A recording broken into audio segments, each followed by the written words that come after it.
Cours de chimie pour les premières bacs. Les solutions électrolytiques. Rappel. Courant électrique. Le courant électrique est une double migration de charges électriques. Migration des charges positives dans le sens conventionnel du courant électrique pour un courant continu du pôle positif vers le pôle négatif. Migration des charges négatives dans le sens contraire du sens conventionnel du courant électrique pour un courant continu du pôle négatif vers le pôle positif. Le courant électrique dans les solides est un déplacement d'électrons. Dans les solutions, le courant électrique est un déplacement d'ions. Un courant électrique dépend de deux variables principales, l'intensité du courant, I, et la tension du courant, U. Un milieu conducteur est caractérisé par une résistance R et une conductance G.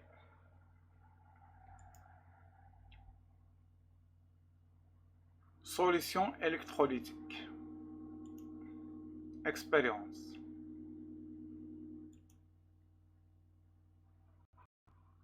Ce montage va nous permettre de vérifier si différentes solutions sont conductrices. D'abord, quand nous mettons une plaque de cuivre, nous savons qu'il est conducteur. Nous pouvons mesurer un courant électrique égal à environ 250 mA. L'eau est-elle conductrice? Nous testons tout d'abord l'eau du robinet. La lampe ne s'allume pas. Mais nous voyons qu'un faible courant s'est établi puisque l'ampèremètre indique 4 mA.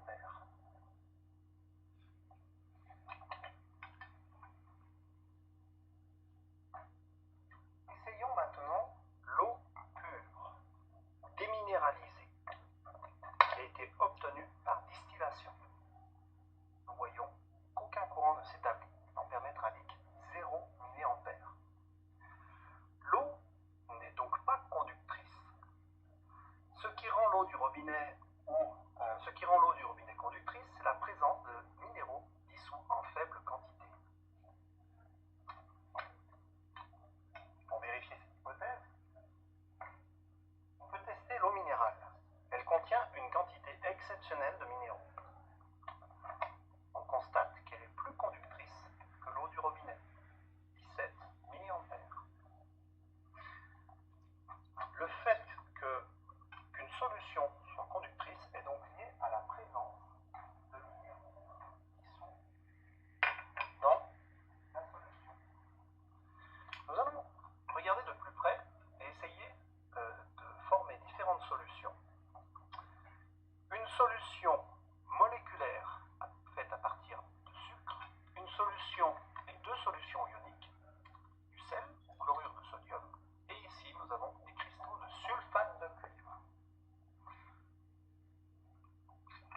Nous prenons des solutions obtenues avec ces trois solutés. Tout d'abord, l'eau sucrée, qui a été obtenue avec de l'eau distillée et du sucre. Nous constatons qu'elle n'est pas conductrice. L'eau sucrée est ce que l'on appelle une solution moléculaire. Le sucre, lorsqu'il se dissout, disperse toutes ces molécules qui ne sont plus liées entre elles. Les molécules de sucre ne permettent donc pas de rendre l'eau conductrice. L'eau salée, c'est ce que l'on appelle une solution ionique. Le chlorure de sodium, lorsqu'il se dissout, va donner une solution de chlorure de sodium qui contient des ions. Des ions chlorure et des ions sodium. Nous voyons que la lampe brille et que le courant est mesuré à 192 mA.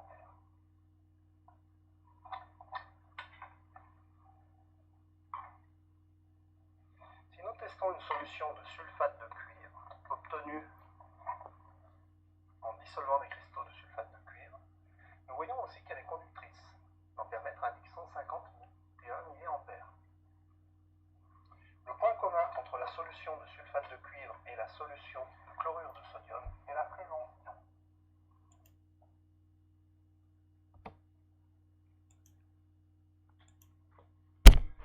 Activité 1. Pourquoi la lampe s'est allumée lors de l'utilisation de la plaque de cuivre?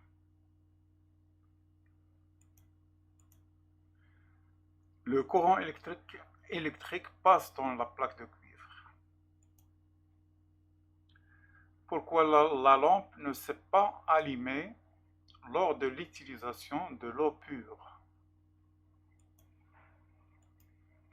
L'eau pure ne permet pas le passage du courant. C'est un isolant.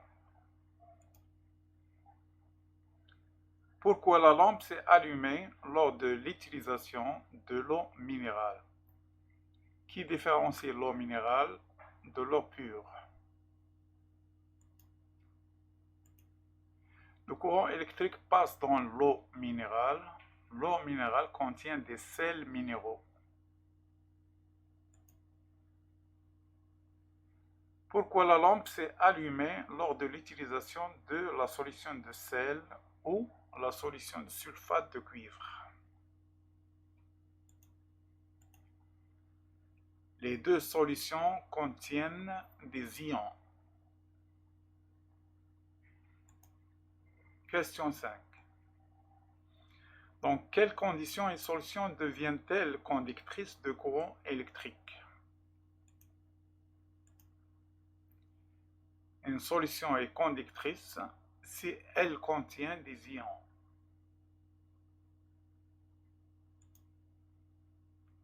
Question 6. Que peut-on dire de l'eau des robinets? L'eau des robinets renferme des ions.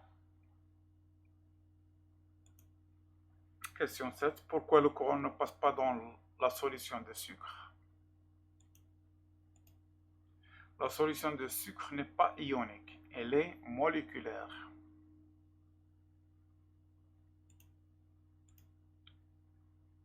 Définition. Un électrolyte ou solution conductrice de courant est une solution constituée d'un solvant et d'une soluté ionique. Donc, un électrolyte, c'est une solution qui laisse passer le courant. Donc, elle doit contenir un solvant et une soluté ionique, c'est-à-dire une substance qui se dissocie en ion. Si elle est moléculaire, le courant ne passe pas. Les solutions moléculaires sont des isolants.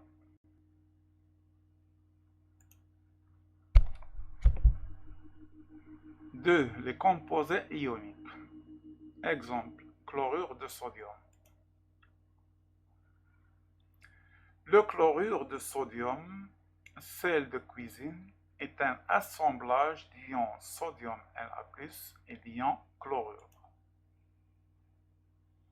L'ensemble des ions forme un cube de sorte que, donc on le constate ici, les ions chlore sont au sommet des cubes, ainsi qu'au milieu des faces des cubes.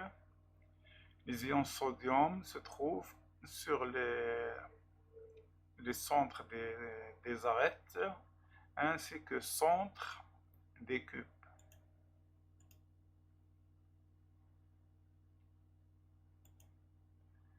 On observe une alternance d'ions positifs et d'ions négatifs. Le nombre de charges positives est égal au nombre de charges négatives.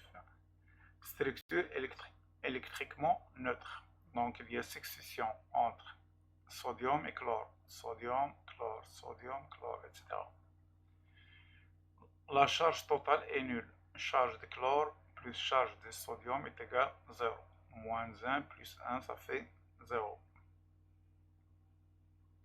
Donc on dit que cette substance est électriquement neutre. charge totale égale 0. Bon, cette structure se répète. Elle forme ce qu'on appelle des cristaux de sel. Définition. Un solide ionique, c'est une espèce chimique constituant d'anions et de cations. Un solide ionique est électriquement neutre. Le nombre de charges négatives des anions est égal au nombre de charges positives des cations. Donc la charge totale est nulle. Les anions et les cations forment une structure ordonnée appelée cristal.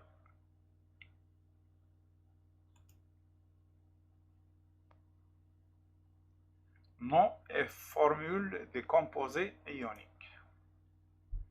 Le nom d'un composé ionique est composé du nom de l'anion suivi par le nom du cation. Par contre, la formule des composés ioniques commence avec le symbole des cations suivi du symbole de l'anion. Donc on lit la formule de la droite vers la gauche. Exemple. On a KCl, on a un cation K+, cation de potassium, anion de chlore. Donc le nom, on commence de la droite vers la gauche. Chlorure de potassium. Deuxième. Donc l'anion, c'est toujours le chlore. Et le cation, c'est le fer. Donc l'ensemble est électriquement neutre. Le chlore porte 3 charges, ou plutôt une charge moins. Et on a 3 chlores, donc ça fait une charge totale de 3 moins. Donc pour que l'ensemble soit électriquement neutre, le fer doit porter une charge 3+. Et le nom c'est chlorure de fer. Donc puisque le fer a 3 ions, donc il faut indiquer quel ion. Donc c'est le chlorure de fer 3. 3 parce qu'on a 3 charges plus. Le troisième, on a toujours le potassium. On vient de voir que le potassium porte une charge plus. Donc l'autre ion, ou l'anion plutôt, c'est ce qu'on appelle l'ion permanganate. Donc ça charge, le potassium a une charge plus, donc le permanganate doit avoir une charge moins pour que l'ensemble nous donne un 0 charge. Donc le nom, on commence avec l'anion permanganate de potassium. Même chose pour le troisième, on a le potassium K+, donc on a 2 K+. L'anion, c'est l'anion chromate ou dichromate, donc il doit porter une charge de moins pour que l'ensemble soit électriquement neutre. Le nom, c'est le dichromate de potassium.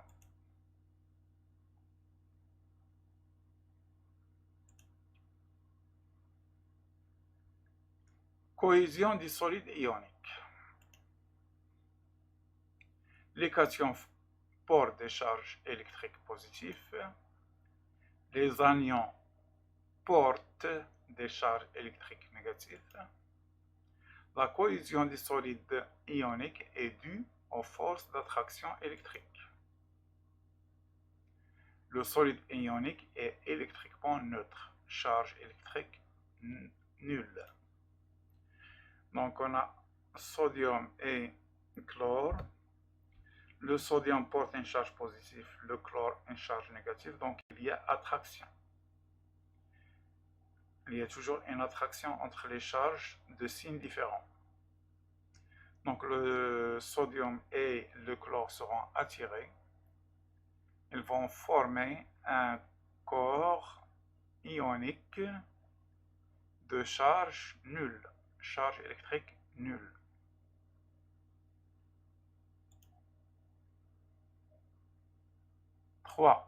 Préparation d'une solution électrolytique.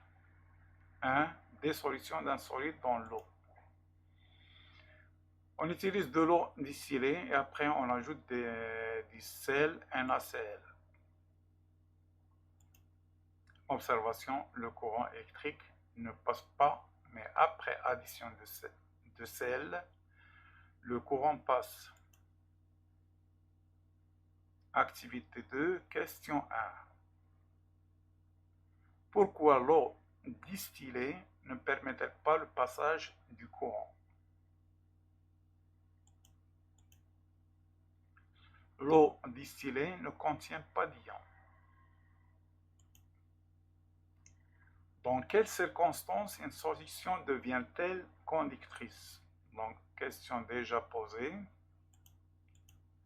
Une solution est conductrice si elle renferme des ions.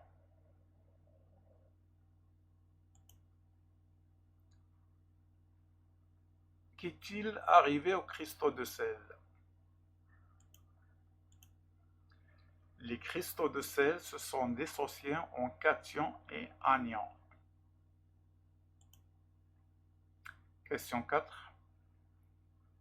Écris l'équation de dissociation de NaCl.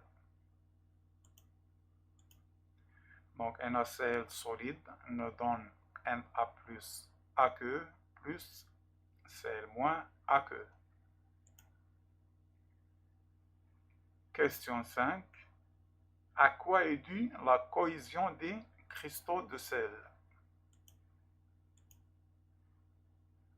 La cohésion des cristaux de sel est due aux interactions électriques.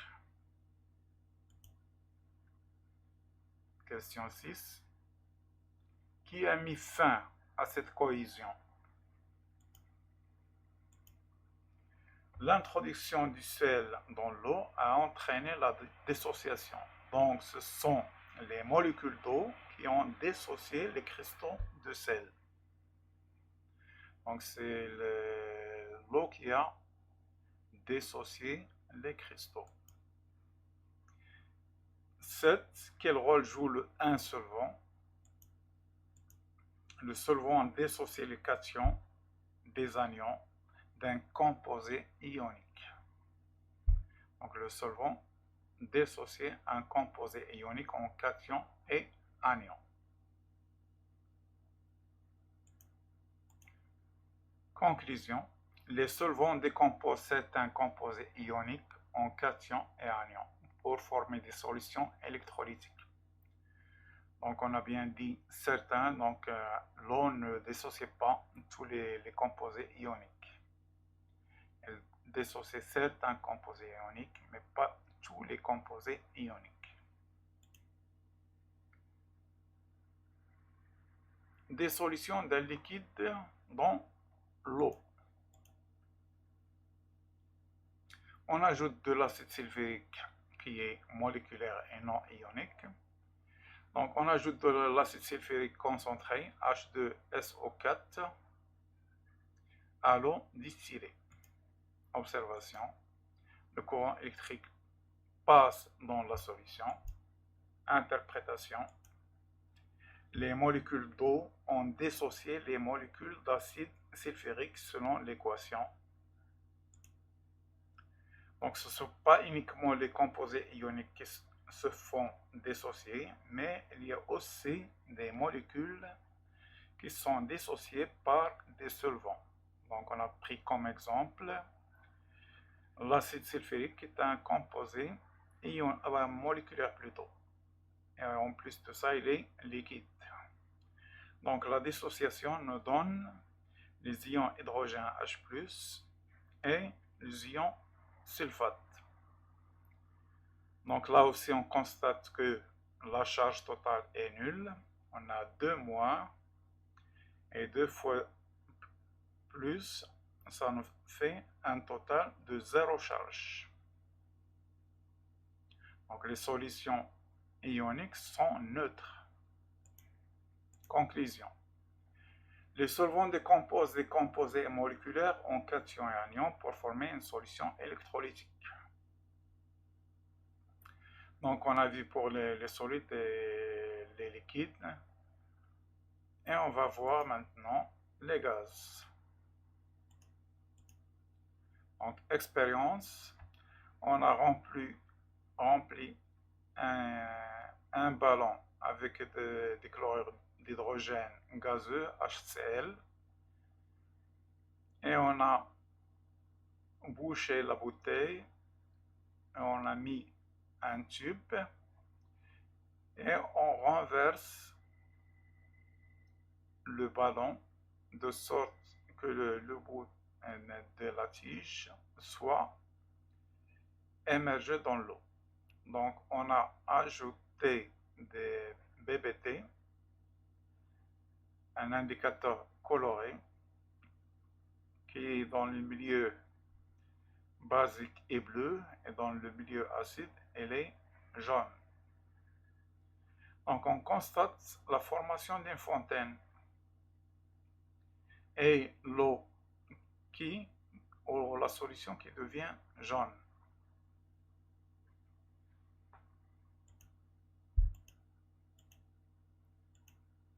Donc, interprétation. Le chlorure d'hydrogène HCl se décompose selon l'équation. Donc, lorsqu'on parle le BBT prend la teinte jaune, ce qui indique la présence d'un acide, et l'acidité est liée aux ions H+. Donc, on montre là qu'il y a présence d'ions H+. Dans l'origine, c'est HCl. Ce qui veut dire que le HCl s'est décomposé en H+, et l'ion chlorure Cl-.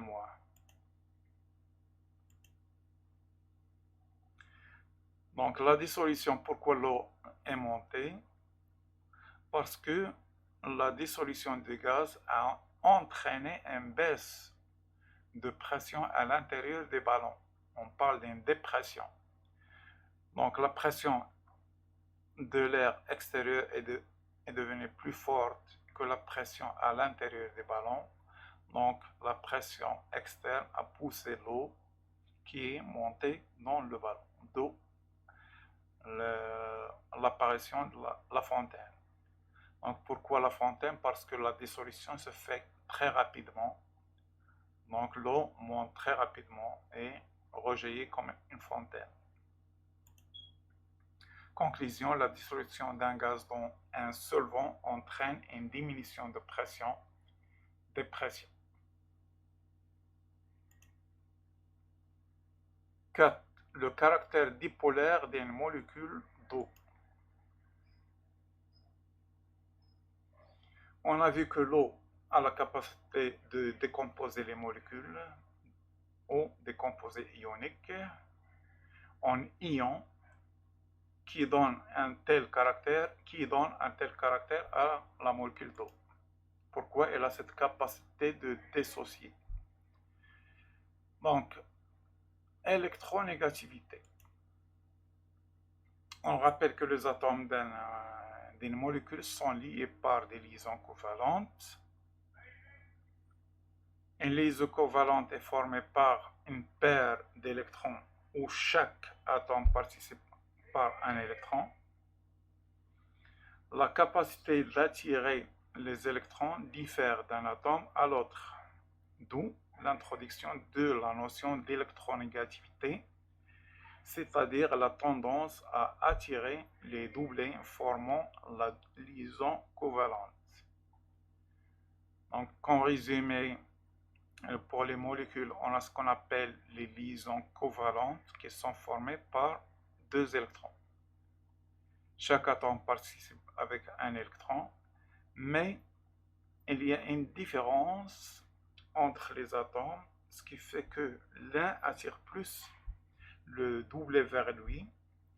Donc on a introduit cette notion d'électronégativité pour voir lequel des deux atomes va attirer le plus le doublet électronique.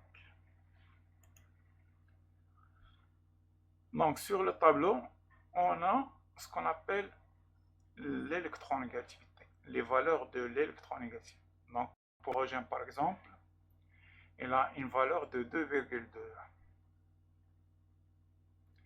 Et pour l'oxygène, puisqu'on parle de l'eau, elle a une électronégativité de 3,44. Donc l'oxygène va attirer plus le doublet électronique vers lui.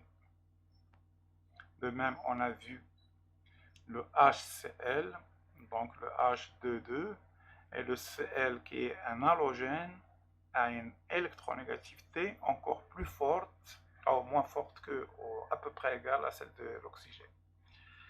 Donc il vaut 3,16. Donc même chose, le chlore va attirer plus les électrons vers lui. On a vu aussi NaCl, le chlorure de sodium. Donc le Na a une électronégativité de 0,93 et le chlore 3,16. Donc c'est le chlore qui attire les électrons, mais les attire complètement là. Il n'y a pas formation des molécules, mais d'un composé ionique. C'est-à-dire que le chlore prend le doublet électronique et forme un ion Cl-. Elle a gagné un électron. Alors que le sodium va perdre son électron, il nous donne le Na+. Donc, puisque l'électronégativité est différente entre deux éléments chimiques, alors il se forme un dipôle avec un excédent de charge pour un atome et un surplus de charge pour l'autre. Donc on vient de voir l'exemple de HCl. Le chlore est plus électronégatif que l'hydrogène. Donc le doublet électronique formé entre les deux atomes va être attiré plus vers le chlore que vers l'hydrogène. Donc le chlore va porter une charge, un surplus de charge qu'on note delta-, et le delta plus parce que l'hydrogène a perdu la même quantité. Donc on a un dipôle, pôle positif, pôle négatif. Donc pour la molécule d'eau, c'est la même chose. On a vu que l'oxygène est plus électronégatif que l'hydrogène. Donc chaque atome va perdre une quantité partielle de charge et l'oxygène va gagner deux quantités, ce qui nous fait delta plus ou delta moins. Donc là aussi, on a un dipôle. Mais à la différence du premier, on a deux charges positives au lieu d'une seule. Donc là, il faut déterminer la position des pôles positifs, puisque le pôle négatif est porté par l'oxygène. Le pôle positif est entre les deux atomes, donc il sera en milieu. Donc le pôle positif sera entre les deux atomes d'hydrogène. Là, on le rassemble en milieu. Donc pôle positif, pôle négatif. Alors que pour HCl, le pôle positif était porté par H+, par H+. Définition. Une liaison covalente et bipolaire, c'est les électronégativités des deux atomes qui la forment sont différentes. Dans le cas de molécules polyatomiques, on détermine le centre de charge positif et celui des charges négatives. Donc si on a plusieurs charges partielles, négatives et positives, on détermine le centre de gravité de chaque type de charge pour former le dipôle. Remarque, si les pôles négatifs et les positifs sont confondus, alors la molécule perd son caractère dipolaire. Donc si les deux pôles sont confondus, on dit que la molécule ou le composé n'est plus dipolaire.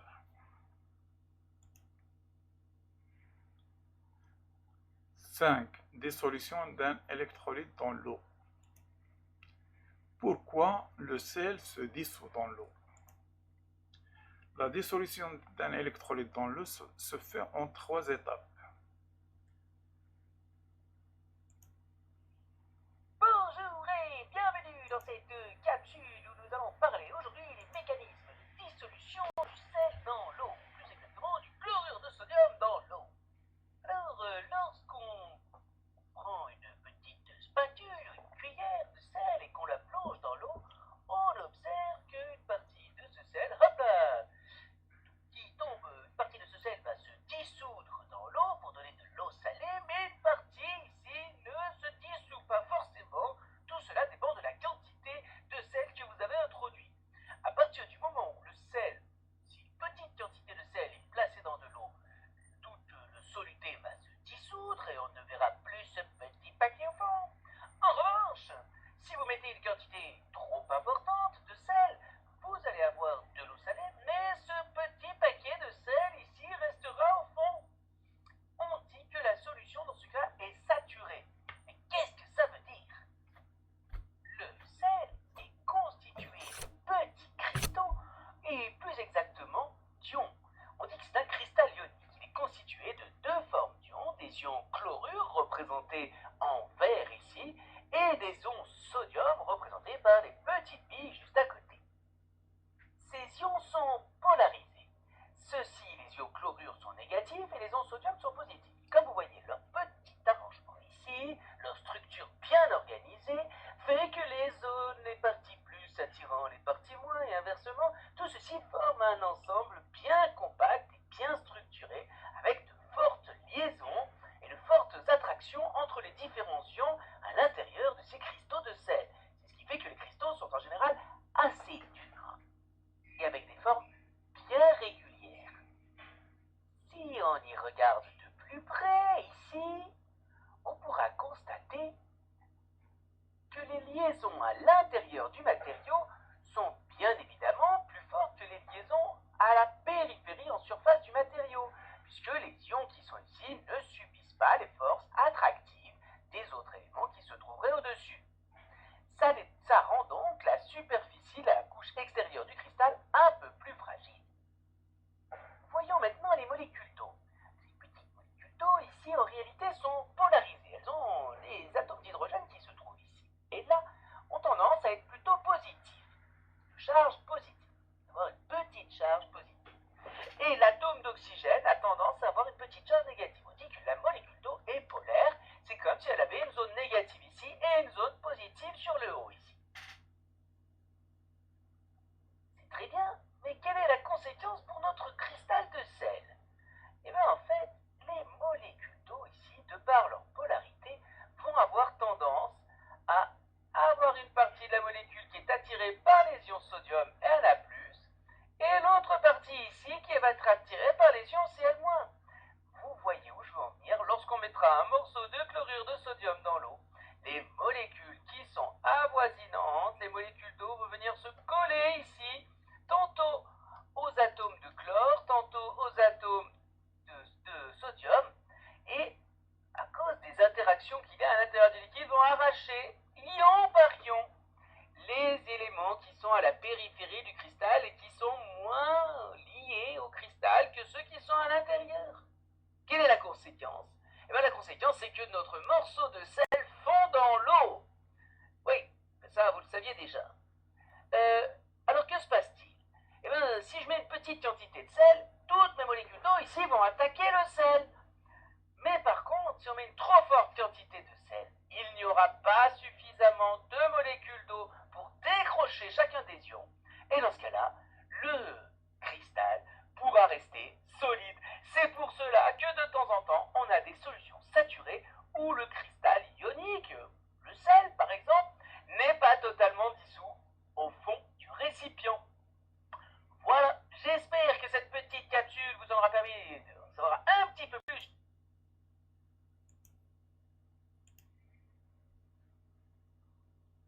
1. La dissociation.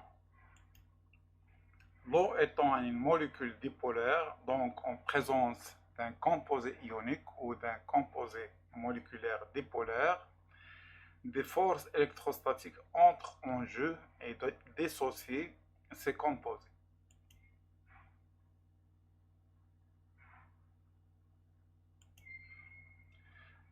Donc, le H+ sera attiré par l'oxygène et le Cl de HCl sera attiré par l'hydrogène. Donc, la molécule sera dissociée. La solvatation. Chaque ion formé est entouré par un certain nombre de molécules d'eau. Le nombre dépend de plusieurs facteurs. On parle de solvatation ou d'hydratation dans le cas où le solvant est l'eau. Donc on le constate là, l'ion sodium est entouré par 4 molécules d'eau qui sont liées à lui. De même pour le chlore, il est entouré par 4 molécules d'eau qui sont liées à lui. On parle d'un ion hydraté ou aqueux.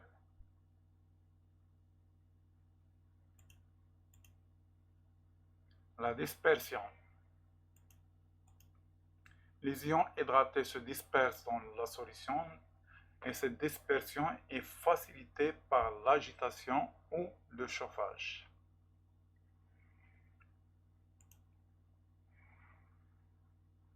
4, ou plutôt 6, concentration d'une espèce chimique.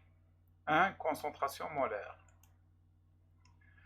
La concentration molaire d'une espèce chimique X dans une solution de volume V représente la quantité de matière Cx par unité de volume de cette solution. Donc, par conséquent, la concentration n'est pas quelque chose de nouveau, c'est uniquement pour faire des comparaisons. On mesure la quantité de matière dans 1 litre, par exemple, de solution. Donc, pour faire une comparaison, on prend le même volume et on compare les quantités de matière dans ce même volume. Donc, le volume de comparaison, c'est le litre. Donc, la concentration, c'est la quantité de matière dans 1 litre de solution. La concentration molaire a pour expression, donc, Cx égale Nx sur V. Donc, si on donne à V la valeur 1, on aura Cx égale Nx. Donc, c'est la quantité de matière dans 1 litre de solution. La concentration molaire a pour unité dans le système international, c'est mol par mètre cube. Et dans la pratique, c'est mol par litre.